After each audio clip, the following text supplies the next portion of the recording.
Have we officially reached a tipping point with GLP-1s? A brand new Gallup survey just dropped, and for the first time ever, more than 1 in every 10 Americans say that they're currently taking a GLP-1 medications for weight management.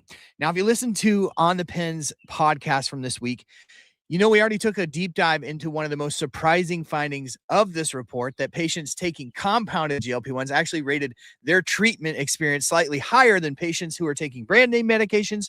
And we spent an entire episode unpacking why that may be, but that was just one piece of this Gallup story. And today I want to zoom out because this report is packed with data that deserves a lot of attention. It shows GLP-1 use is exploding across America, while obesity rates continue to decline for the first time in my lifetime, and diabetes is leveling off after years of climbing.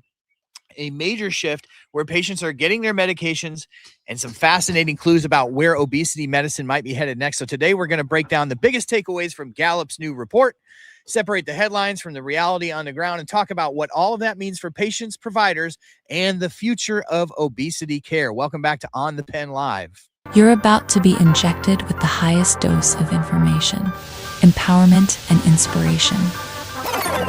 The On the Pen Live experience has arrived.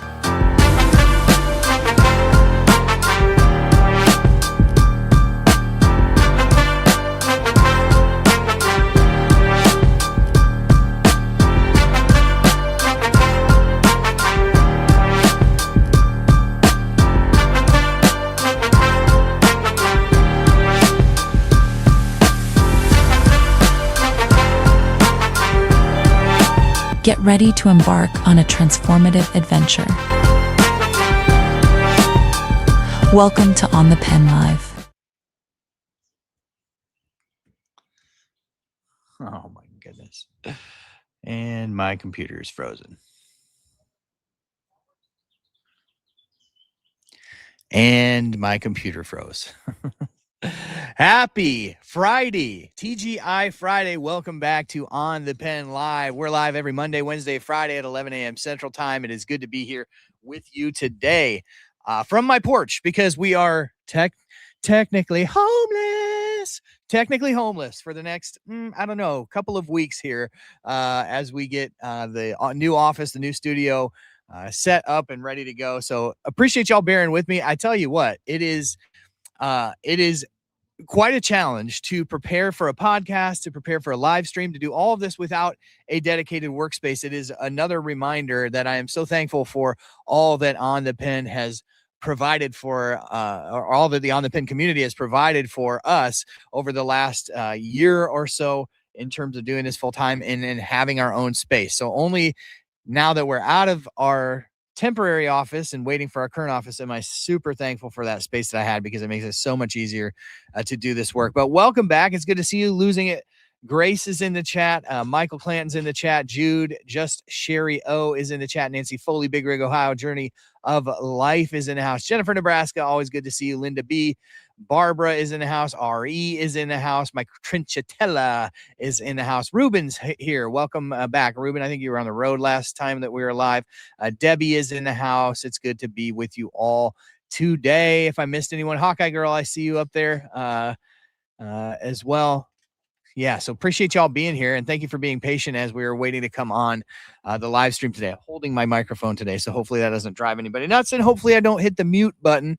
But we're going to get into this Gallup poll because just some fascinating numbers. So if you listen to the podcast this past week, we talked about one of the main topics that I thought was interesting in terms of just how patients were rating their experience with compounds versus the branded medications, right?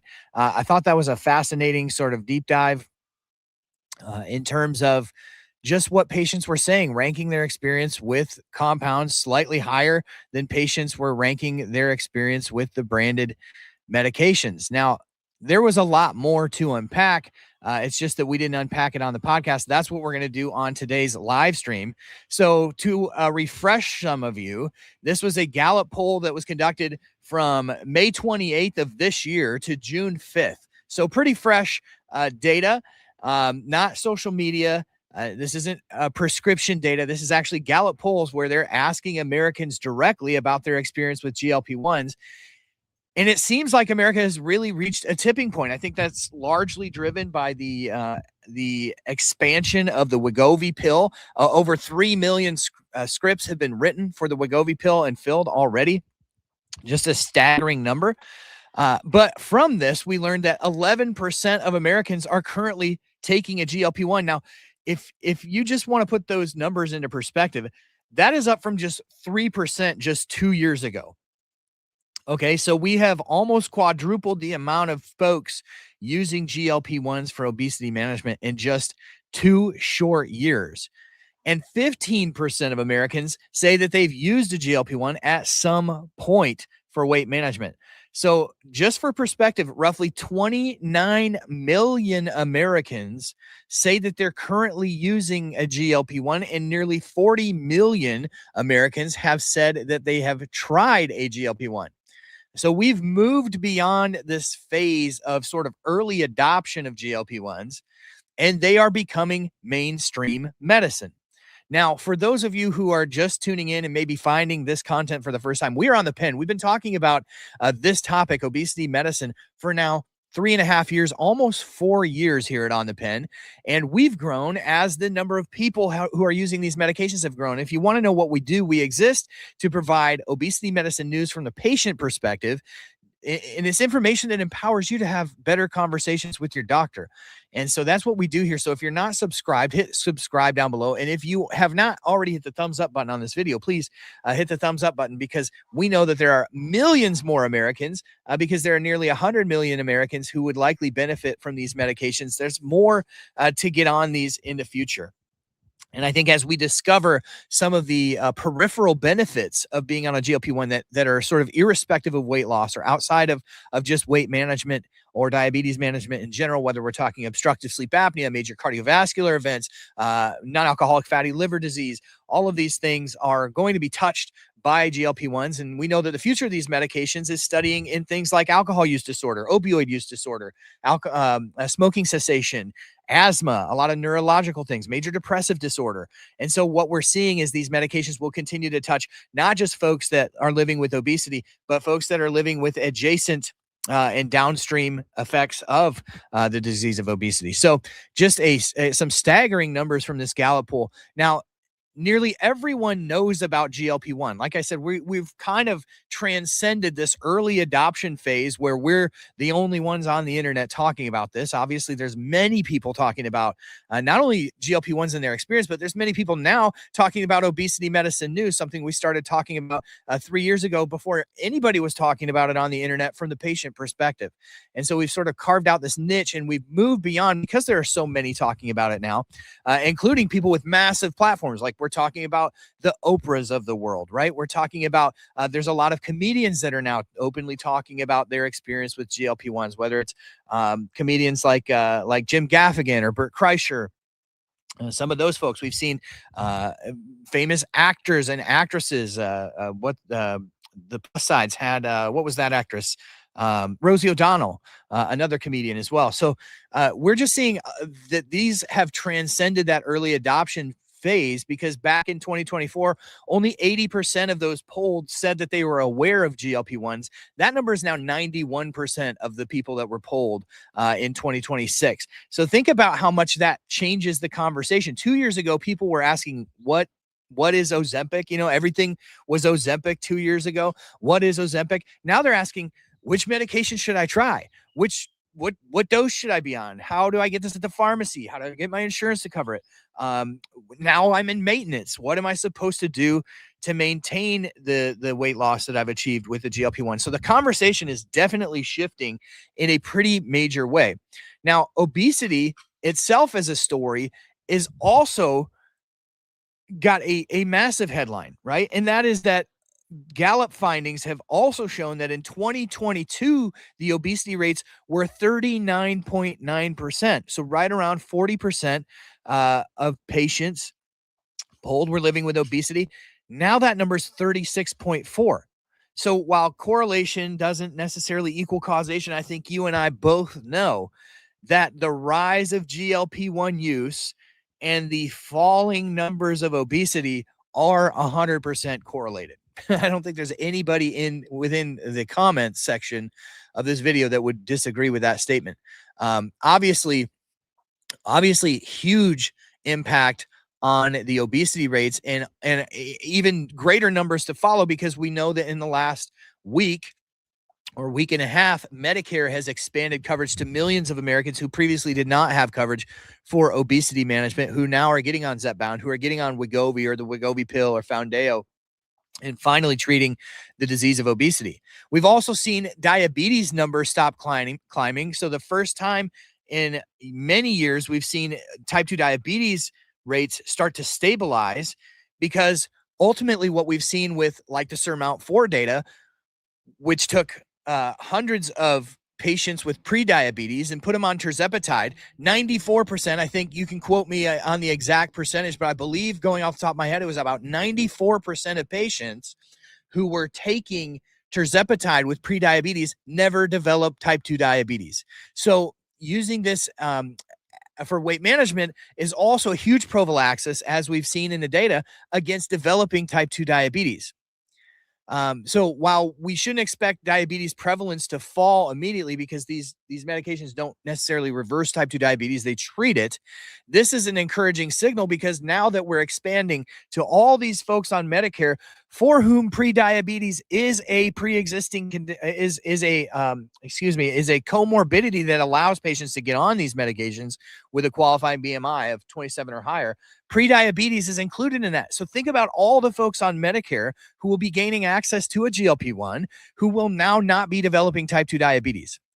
And so these numbers are probably going to lag on the type 2 diabetes front. But what an amazing proposition to think that so many millions of patients on Medicare Part D plans who now have access to GLP-1s won't be developing type 2 diabetes. If you go by the clinical trial data, 94% of the pre-diabetics on the Medicare dole who get on these medications, or at least Zepbound, will not develop type 2 diabetes. That is incredibly encouraging. And it's fun to be able to bring encouraging news here, because oftentimes we conversation mired in the muck of accessibility, which has got a lot of frustrating points to it. We live in a very broken system, but we are seeing some really positive things happen. And of course, the Medicare Bridge program is right at the top of that list of accessibility. Now, a lot of times folks will jump in and say, well, what about Medicaid, Dave? What about Medicaid? It's a little bit more nuanced for Medicaid, but the top level thing that you should know about the Medicaid programs is, starting in 2027, they will be able to purchase GLP-1 medications for obesity management for $250 a piece, which means that now, when they were, for 2026 doing their formularies and figuring out whether they were going to cover obesity medicine, they were using a much higher number per patient, maybe closer to $1,000, maybe $800 to $1,000 per patient. Now that number is going to go down to $250. So we're going to see massive expansions on the Medicaid front starting in 2027. Now it's going to depend on what state you're in. It's going to depend on their determination as to whether or not to participate in this. So it's going to matter where you are in the world, or specifically in the country, rather, because Medicaid programs are state run, but they will be able to purchase the drug for the same price as the Medicare program is, which is a huge boon for patients living on Medicare or Medicaid. So hold on if that's you, because there's probably better news coming for you in the next 6 months. So that's something that you need to be aware of. But going back to the topic that we're talking about, this Gallup poll.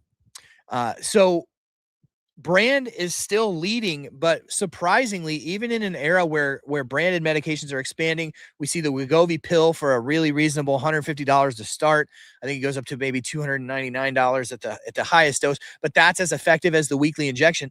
And we still see compounded is expanding quicker. So current users, 68% polled said that they were on branded, while 19% said that they were on compounded, and 12% said that they were unsure. I think that's a pretty interesting and telling number in and of itself. A lot of folks on here and on all across social media just assume that compounds are cheaper, that they are always a better alternative than branded medications for every patient that doesn't have insurance coverage. And ironically, one of the things that I say is, if you look at some of these telehealth companies, they're charging almost as much for the compounded versions as the branded medications cost for patients. I've seen people still paying $400 a month for tirzepatide. The starting doses for the branded stuff through LillyDirect are even cheaper than that.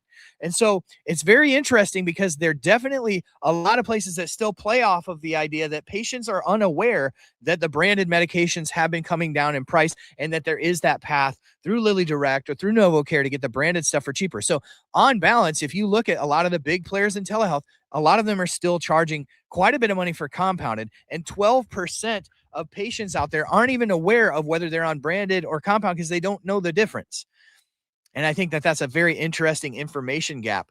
So branded medications are still dominating. Obviously, nobody is crying or shedding a tear for big pharma, but they control about 68% of the market for the branded medications. But compound medications clearly occupy a huge and an important space in today's market in terms of meeting that demand for these medications. Now, the most interesting finding in the entire survey was what we covered on the podcast this past week, and that is that the satisfaction, right? Those that rated their drug use of these medications extremely effective. 32% said extremely effective that were on branded medication, while 39% of those polled on compound said it was extremely effective. So 7% higher, percentage points higher for the compounded group, saying that their medication was extremely effective. And then not only that, on the other end of it, you had a much higher percentage of folks on branded saying that it wasn't effective at all compared to the compounded medication. Very interesting conversation going on in the comments of this week's podcast. So this obviously doesn't mean anything other than this is just patients' opinions. It's not a clinical comparison, but a very interesting comparison nonetheless. So anyways, some of the more interesting things that we saw in this study, the last couple things that I just wanted to highlight for you is that patients are actually moving more towards compounded options versus the branded options. I think that's largely driven by telehealth. But if you look at patients who have switched from branded to compound, it's 35% of patients have switched from branded to compound, while 10% of those on compounds have switched to brand. And so I'm curious, have you switched? Were you at one point using branded and now you're using compounded, or vice versa? And what was the reason that caused you to do that switch? And ultimately, as no surprise to anyone, the ultimate driver for those who switched was cost. Folks that lost coverage to their branded medications are probably the ones that are switching over to compounded or other options to get these medications, cost being the number one factor by 66%. So very, very interesting. I want to catch just a couple of questions that I'm seeing pop up here. Dave, which one is more effective in your opinion? So this would just be an opinion, and that's all that it is. I think that, first of all, it matters where your compound comes from, because I think that there are many people who have gone with a telehealth company and they've gotten their compound and it's come from a less savory source, right? How you justify that, or how you actually in a concrete way delineate good compounders from bad compounders is a pretty challenging thing to do.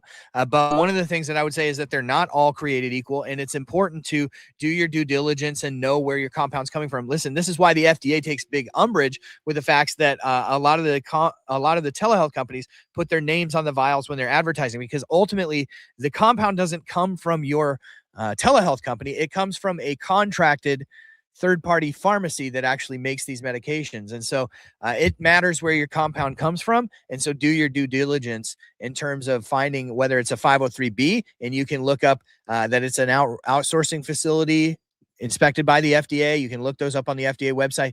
The other thing you can do is with the 503As, they're state pharmacy board oversight. And so you can check with the state pharmacy board to see what the infractions have been with that specific pharmacy. It really matters, especially where they're sourcing the API. So really good question, losing it. Appreciate you asking that today.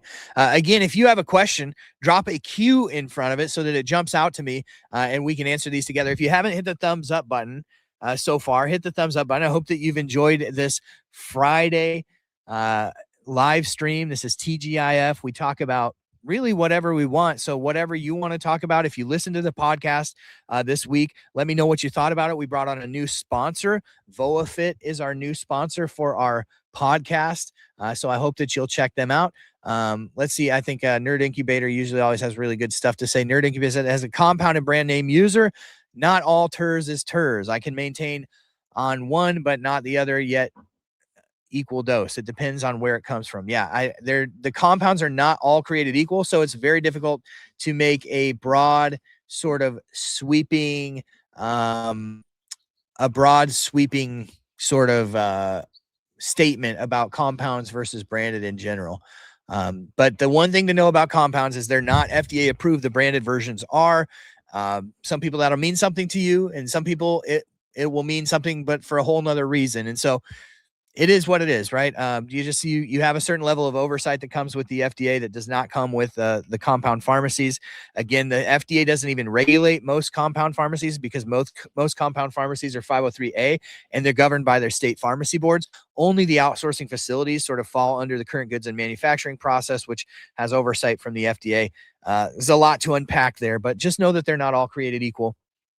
And that if you want to go the branded route, there are cheaper options available through Lilly Direct. That's not to say that you can't find compound for cheaper. You can, but I am still shocked at the number of people who come into my inbox or into the comments of the videos that I put throughout social media, which, by the way, please take a moment to follow us on Instagram. We're very close to 30,000 followers on Instagram. And I would love it if you would just take a moment to go to otplinks.com. otplinks.com is going to link all of our social medias, but you can find us on Instagram at onthepen.official and help us get over that hump. Let's see if we can get to that 30,000 maybe while we're even on this live stream. I can pull it up and see how close we're getting. But I would love to hit that 30,000 mark on Instagram today. Let's see here. Talk amongst yourselves. So currently we have 29,966 followers on Instagram. So we need about 34 followers. That's On the Pen Official on IG, onthepen.official. So anyhow, okay. Let's see here. And the easy link is going to be at otplinks.com, where you can find out more about all of our new sponsors like VoaFit, Keto Electrolytes, which I need, ketoshop.com/on-the-pen. I need to be drinking my electrolytes right now because it's about 90 degrees out and I'm sweating. Just sitting here. So thank you. Thank you all for being here on this Friday. We're going to welcome in Hambone here in just a couple of seconds here to the live stream. She's got a whole nother slate of information that she's going to bring to us today. But before we do, please take a moment to follow us, like us, and drop a comment if you're watching this after the live. We're live right now on LinkedIn, on X, and on YouTube. So wherever you are watching, let us know where you're watching from, and then give us a follow wherever you're watching us from. Hambone, let's bring you in and let's chat for a little bit. How you doing? Welcome, welcome. Can you see me? Can you hear me? There I am. We can see you and we can hear you. I'm trying out a new Rode mic. Well, it's literally called a Rode, but hopefully the quality is okay because I have very crisp S's. So trying not to harm people with my crisp sound. But I'm doing great. I'm traveling. It's a insane summer of travel, so I'm going to have a different background nearly every time you see me over the next couple of weeks. But right now I am in New York State. Shout out to my East Coasters. And I've got a couple things to talk about today. I think I'm starting a new series where I'm bringing to you things that I'm hearing on social media that sound really great. And then I want to go look at the research and figure out how I can share it with you in a easy bite size, and then give you practical, applicable takeaways for your daily life. And I'm just finding that so many of these are they're too bite size, or they're just flat out inaccurate. So I've got a few more for you today. And they're pretty apropos for me because this certain trip, if you've ever been to upstate New York, beautiful, stunning forests and mountains and swimming holes, waterfalls. If you grow up in the Midwest, upstate New York is not what you envision when you hear the word New York. I think all of us No. equate it with the city, Right. right? And then you don't realize there's this whole beautiful country up there. Yeah. Yeah. And a lot of coveted places that are mostly privately owned by the uber wealthy up here. So it's fun to get a peek at some of that. I'm staying with a friend here, and this is where she took me yesterday. A beautiful swimming hole area, and just I I love wish that the videos did any kind of justice to the beauty and the scale. You can see me in this one. I'm tiny up there, and there's a deep swimming hole right below that little waterfall, and it was incredible. And I gotta say, like, it made me emotional because it was so peaceful, and Mm. the weight of the air around you, and the smell, and the sounds of water, and it just was healing something in me. And we've talked Mm. about this before, the importance of nature, the studies, but I've never gone, I think, into a lot of detail, and I'm sure many of you are already aware. But I've got 3 different studies to talk about today, and they're all different, but they stack. I like a good stack to help improve life quality, and make things more easy and accessible. But the first one I wanted to talk about is I'm getting a lot more sun because I'm just out hiking, walking around. And I saw a video online on social media, and it was talking about how, did you know, and this was a real like hippie granola, beautiful woman who's super fit. And so you like want to just eat up every word they say. And she was talking about how if you expose your stomach to the sun, specifically your stomach, it will help improve your gut microbiome and your vitamin D uptake, the levels in your body. And I was like, huh, okay, well, stomach and microbiome, yeah, okay, that kind of makes sense. But okay, let's go look for the research. And what I found, good and bad, was that not specifically your stomach, not so if you're not tanning your belly, if you don't like to show your belly like me, you're not missing out.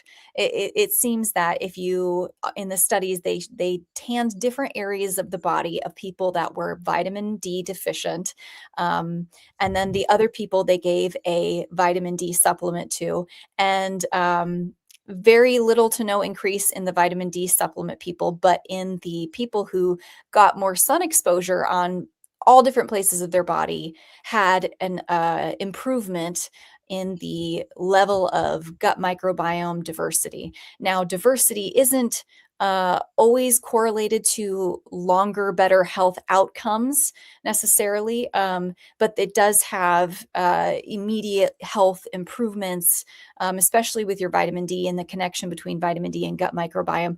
So if you see something telling you need to get out there and expose your belly, not exactly the case. So you're not missing out. Just get, that healthy amount of sun that we talk about all the time. That one kind of made me chuckle. The other thing we've talked about a lot is just looking at trees and the studies about, being exposed to a window in a hospital, and recovery rates for someone seeing a tree are higher. And there's some beautiful research out of Japan, a study. I think I might have actually clipped this one to show it. Let's see. I've got 2 here. We'll see which one it is. Okay, so this was the first study, skin exposure to sunlight, a factor modulating the human gut microbiome. So if you want to go read more about that, take a quick screenshot. And then here's another one. So I guess, yeah, they were both about the light exposure. So I must not have gotten to my other screenshot here. But the study in Japan was really great, and it was looking at 280 participants in 24 different forests, and so they compared time in forest with urban environments. And participants didn't just exercise, they spent time quietly observing and viewing, which was something really fun about being at that swimming hole yesterday. Luckily it wasn't very crowded, because some of these spaces they've had to regulate how many people come in out and in out during the day because they were getting, unfortunately, trashed. So now there's just less people there. So you keep a sense of quiet and calm even with people around. And I was just observing people, observing the nature. And there was just something like, there was something so great about just looking at a guy standing with his hand on his hip. And he's just, it's almost like, you know, when you see men observing other men doing construction, except it was nature. And he was just like assessing it and taking it all. And I'm like, there's something so primal about just observing nature. And I don't often see other people doing this activity. And it was just so beautiful, you know, very little phone activity because there's no cell service. It was just beautiful. And just realizing how much that was helping me um, in my body and in my mind. So back to the study here, though, there are some serious positive findings in this forest exposure about lowering cortisol, so your stress hormone, lowering blood pressure, lowering your heart rate, increased parasympathetic, so rest and digest, nervous system activity, reduced sympathetic, so fight or flight activity. Yeah, so just sitting. You don't have to be active, you don't have to be hiking, just getting yourself outside in the peaceful environment, and I know that's way more attainable for some than others, um, but, it really is meaningful, and, that ties it into the next study, the last study that I was gonna talk about, and this is a brand new one, and it's not the full study isn't publicly available. You have to be have access to this institution, but you can look at the abstract. And let me find my title here for this. I took too many notes. I was going to try to bite off way more than I could chew today.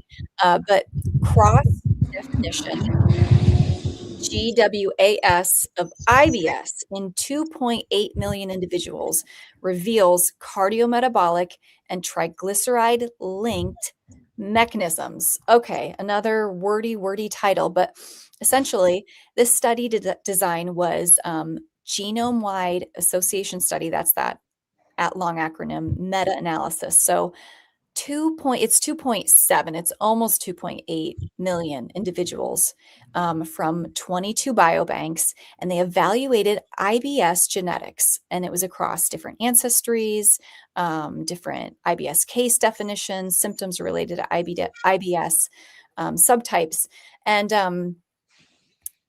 go find this study for sure if you're somebody or you know someone that struggles with IBS, because that is such a challenging thing to live with. But the reason why I think it's really great for everyone is that there was this genetic correlation where it identified these connections between your gut and your brain. So things that we've been hypothesizing about for a long time in the scientific community, but also just personally, you know, when you have anxiety and stress, you are eating less or you're eating more, or you have just dysregulated digestion when you're feeling stress, you know, when you have high anxiety and you find yourself running to the bathroom, you know, it's we know it, but do we understand really the underlying science? And this study really revealed some of why that is really important. So my quick flyby of that was that your gut is linked to your metabolism in a way that we didn't understand previously. And the fat that moves through your blood, your triglycerides, that's another important thing that they've discovered is affected by this gut brain connection. There's 35 places that they found that it's your gut is tied to your brain and regulating your metabolism. But interestingly, your nervous system was the loudest signal, the loudest. So, you know, we were just talking about those other factors, getting your sun, getting your nature exposure, and how that not only helps your gut microbiome, but it helps your level of stress and anxiety and that cortisol. So if your nervous system is the strongest signal for your metabolism and that blood level, fat level in your blood, then taking good care of your mental health and keeping those cortisol levels at a normal rate is really, really important. I mean, possibly more important than other things for certain individuals. So it's really, and I'm finding it super interesting. And I'm sure a lot of you are already aware of this, of triglycerides and the connection with the liver, but this is just directly with the gut and the brain. So the GCKR stands for glucokinase. Am I saying that right, Dave? I had it earlier. I practiced it, I promise. But it's that regulatory protein. So it acts like a traffic controller for how your liver handles sugar and turns it into fat or energy, so store or energy. Um, and so that enzyme is really important to understand how it's working in the body. And this is a big part of what this study found, and how we might treat and address it also with IBS. So anyway, highly recommend you go and look at that study. Yeah, we did I need to mention set you up a stinking link tree where you can drop these links or Yes. in the description of the YouTube video so people can get to them quick. Yeah, you know what? I could right after that, right after this, I can definitely go link those, at least the abstracts that are available.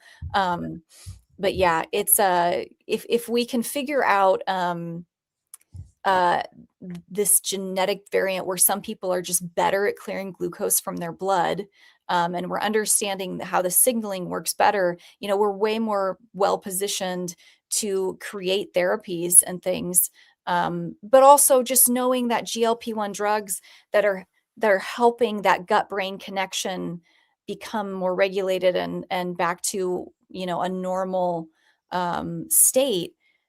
This is just further evidence of why that is so critical, and it's way more nuanced than we might even currently understand. Even though we've got great results, it's really helpful to understand why and unpack all of those layers of complexity. So it would be cool to have an expert on to talk about the connection between metabolic health, regulation of blood glucose, which the liver has a big part of, and then vitamin D levels, because as a type 2 diabetic, one of the more common things is if you're diagnosed with type 2 diabetes, you oftentimes are diagnosed in conjunction with fatty liver disease and then low vitamin D levels, because your liver is not functioning at its peak when it's basically marbled with fat, right?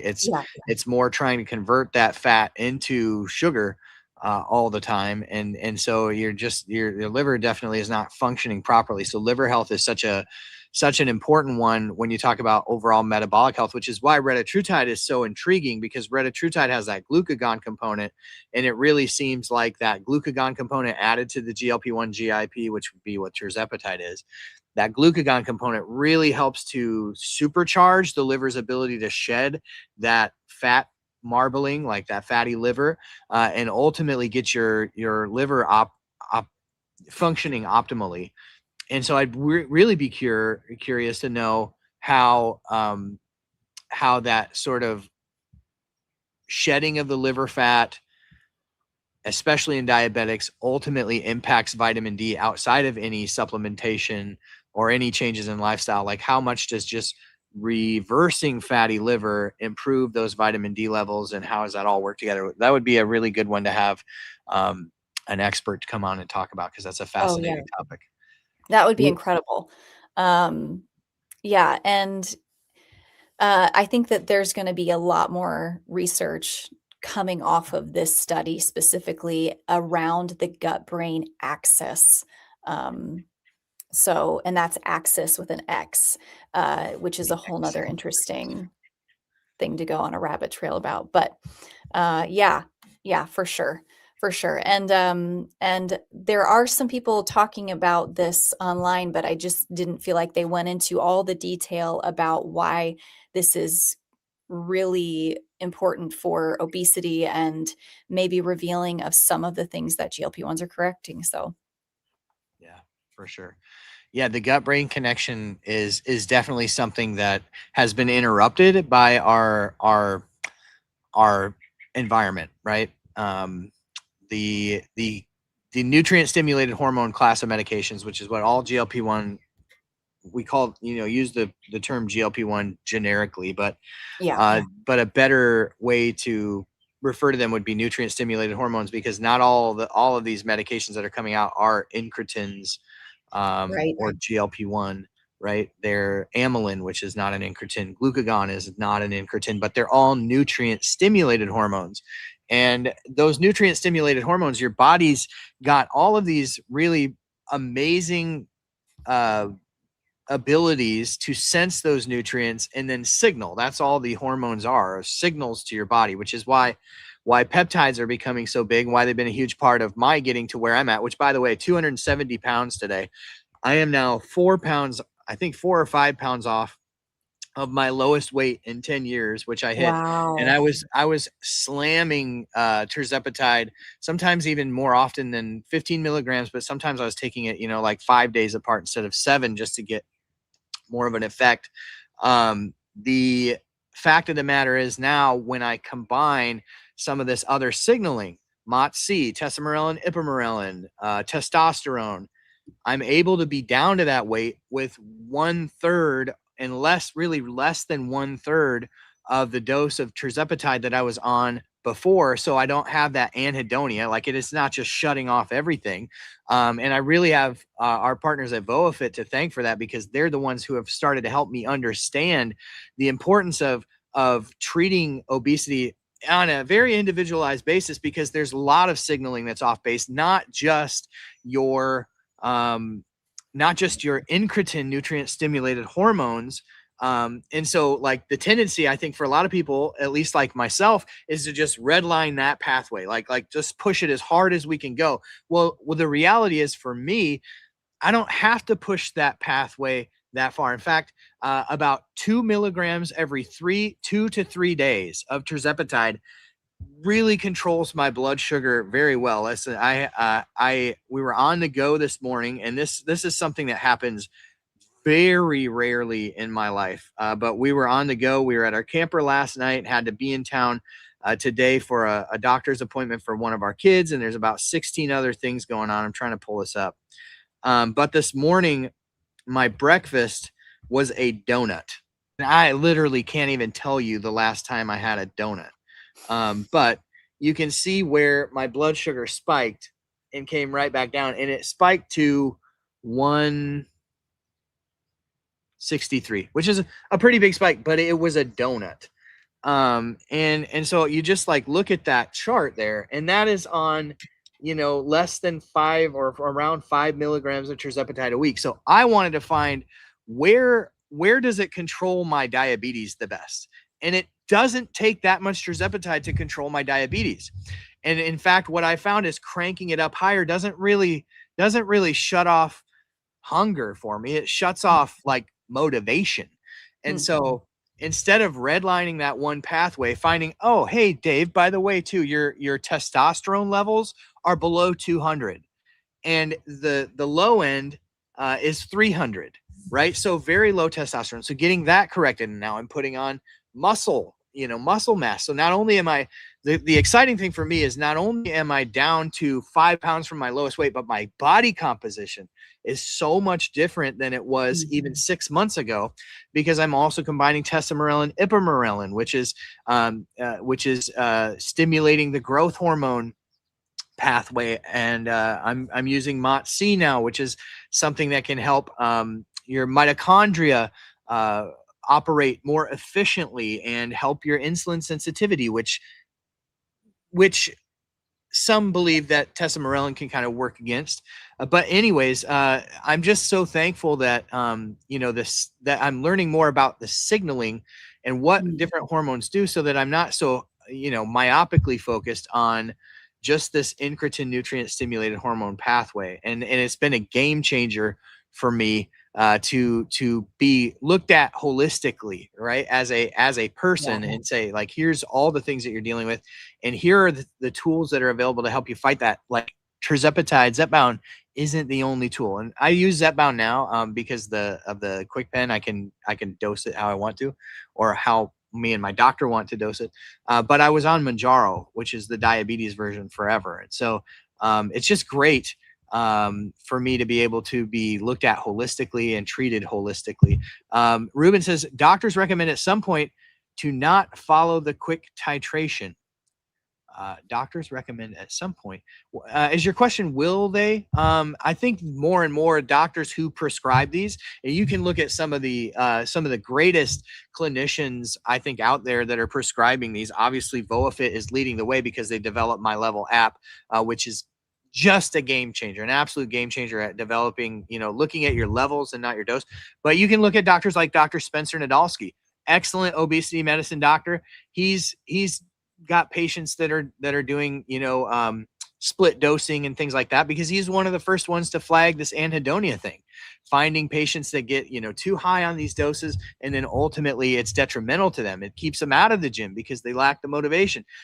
These medications are very powerful. I think that's like the big takeaway, is like so many people brush these off. And I think part of it is that there's a lot of people in the peptide community that are just like, it's just signaling and it's, not a big deal. Like, these are very powerful drugs when they work very powerfully in your brain. And so to just go at this willy-nilly is not a recommended strategy for anyone, no matter what you're using it for. And I know that there's many people out there that aren't using it for obesity. They're using it for symptom management, like reducing inflammation, CRP numbers, all these different things. Going at it alone without a doctor who knows what they're doing and knows what they're talking about is just not advised. So, but anyways, that's definitely a high horse moment. But like, I have been so thrilled with the results that I have had now, sort of looking at all of these different pathways and all of the different signaling that can go wrong. And I guess to bring this all back around to what I started the thought on, I think there are a lot of things working against us in our environment that are working against that hormonal signaling. And I think what most people have to do, and it's hard work to do it if you have a lot of dysregulation, hormonal dysregulation, is you've got to work with somebody who knows what they're doing and knows what tools are available. And I think that's where peptides will be an absolute game changer in all of this. And I think there's a lot of doctors who are sleeping on peptides because they're like, they don't have the studies, they don't have the, and ultimately these peptides, most of these that are out there, they're just mimicking a process that already happens in your body, but there's dysregulation there, just like there is with the GLP-1. Just because there isn't as much money as there is in GLP-1 is a lot of the reason that we don't have a lot of randomized controlled clinical trials. But knowing what's out there, knowing what they can potentially do, knowing what processes they're mimicking in the body that could be dysregulated is very important. And that's the type of stuff that we want to continue to bring more and more information on in this channel, especially as it impacts me personally. So sorry for the diatribe there, Hambone.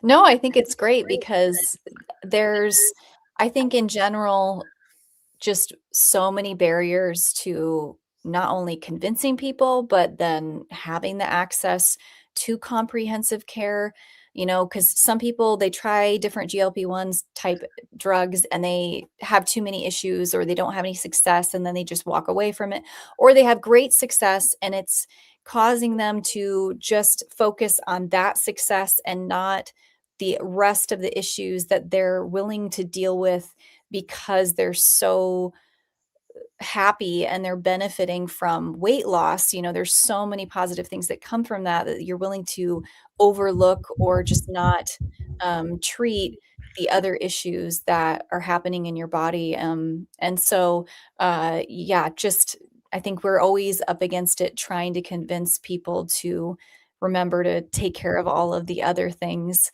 But also just having the access to it can be difficult, whether or not you have the money for it. So I love that we have a new partner that we really believe in, and that I think has so much alignment with the mission and what this community cares about. So I love when you talk about that. And congrats really on the journey going well for you. It's just it makes me personally really happy because I want you around. I appreciate that, Hambone. I really think that peptides are going to be a game changer. As Mila Match put in there, a traditionally trained MD or endo would not change FDA prescribing like what you're on. I think it's a really good point. I think you have to have doctors that are open-minded and willing to go against the grain. because there seems to be a contingent of doctors out there that are very vocal on social media that just will never believe, regardless of what they see in front of them and the stories that people are telling about, like my own. Listen, I am 5 pounds away from my lowest weight on a GLP-1, and you all, like, nobody knows better than this audience how much I've struggled. So how important it has been for me to activate some of those other pathways using peptides has been a massive difference. I mean, the truth will be told a year from now, and 2 years from now, and 5 years from now. But I have to weigh, no pun intended, I have to weigh the potential risk of taking something that doesn't have massive RCTs with what it's like to maintain the status quo of terrible metabolic health, morbid obesity, sleep apnea, high triglycerides, all of these things. Is it worth living for another 2 years and then having something major happen? Or is it worth taking one of these peptides that may be able to help me get to where I want to be, but may have other risks that we don't know about, right? I think it just comes back to the same argument about GLPs. Well, you don't know what that's going to do to you in 20 years. And I think, like, a lot of people in the GLP-1 community brush that argument off. I think it's a valid argument. GLP-1s have been around for a long time. GLP-1 GIP, not so much. We've had them for about 5 years. So we certainly haven't had them for 20 years. Now we have so many people on them now, which is great for learning, but we still don't know. 20 years from now, we'll tell a different story. I think, but we know the risks we have with Yes. obesity, right, and diabetes. So it's those like, risks are very well established.